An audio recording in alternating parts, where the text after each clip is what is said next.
By now, blacks had lived and enjoyed financial opportunities in Julian for a number of years, but more were moving to downtown San Diego in the late 1880s. Downtown was quickly becoming a melting pot with Asian, Mexican, black, and white families and businesses. Many blacks would prosper and purchase property, but they were restricted to specific areas of downtown. Here's a look at some of the black historic sites in downtown San Diego.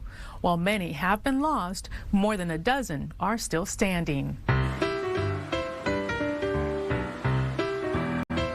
From the late 1880s through the 1930s, areas of the Gaslamp Quarter and the East Village were designated locations where blacks lived and worked.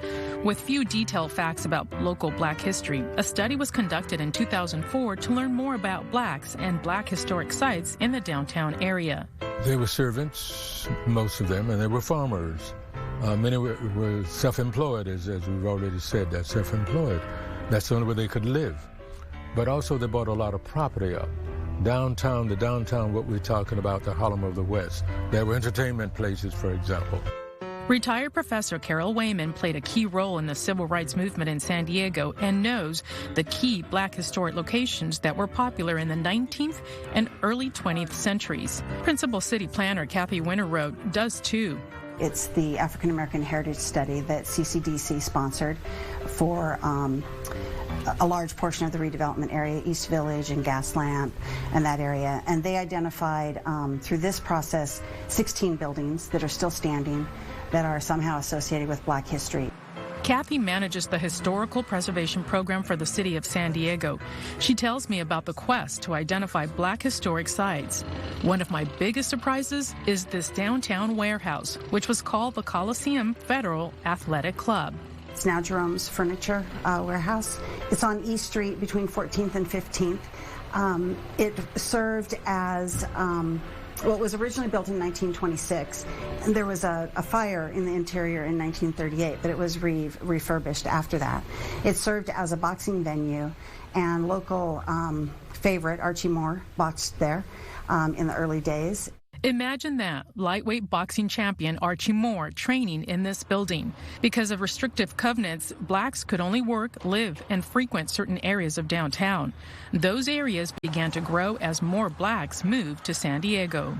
We had a district downtown. It ultimately became the Harlem of the West, that's a common term. And where was it? What area of downtown was it? It's from 7th, 13th, 6th Avenue, and all the places that you hear about. The Douglas Hotel, one of the first built here. What about this one? This is that famous Douglas Hotel that I talked about down on Market Street in 2nd. It was owned and operated by African Americans, and as you can see, it had a nightclub in it called the Creole Palace. The Douglas Hotel was one of the more prominent hotels built by blacks for blacks in 1924. The Creole Palace at the hotel attracted some of the top black entertainers of the time. The Clermont Hotel, Coast Hotel on 7th Avenue, was similar to the Douglas. In its heyday, the Clermont had shops on the ground floor and lodging on the other floors. The hotel is still standing today. This historic home on 19th and Greeley also has great significance because of its first owner. As I mentioned, Solomon Johnson. His house is still very prominent. You have an African-American judge today that lives in the house. In that house, in the living room, you had the beginning of the first African-American church, Bethel AME. Solomon Johnson was a key local black leader. He was instrumental in holding the first religious services in his home's living room before the African Methodist Episcopal Church was built on Front Street in 1888. The first Bethel AME church is the oldest in San Diego. Solomon also helped establish the first NAACP chapter in San Diego. One was Bethel AME. The other was Mount Zion Baptist Church. These churches became the center focus of the black people in San Diego from 1880 all the way down through now. They're still there now. Another historic site is Fire Station number 19 on Ocean View Boulevard in southeast San Diego. It was the fire station where all black firefighters in the city of San Diego were assigned. From 1921 into the 1950s. The fire department was segregated during those years.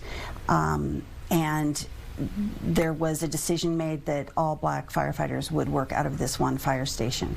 There are many more local black historic sites. The Yuma building has always been one of my favorites, but I never knew its history until now. The African American Association is with the Grant Rooms Hotel, which is what the name was back in the day.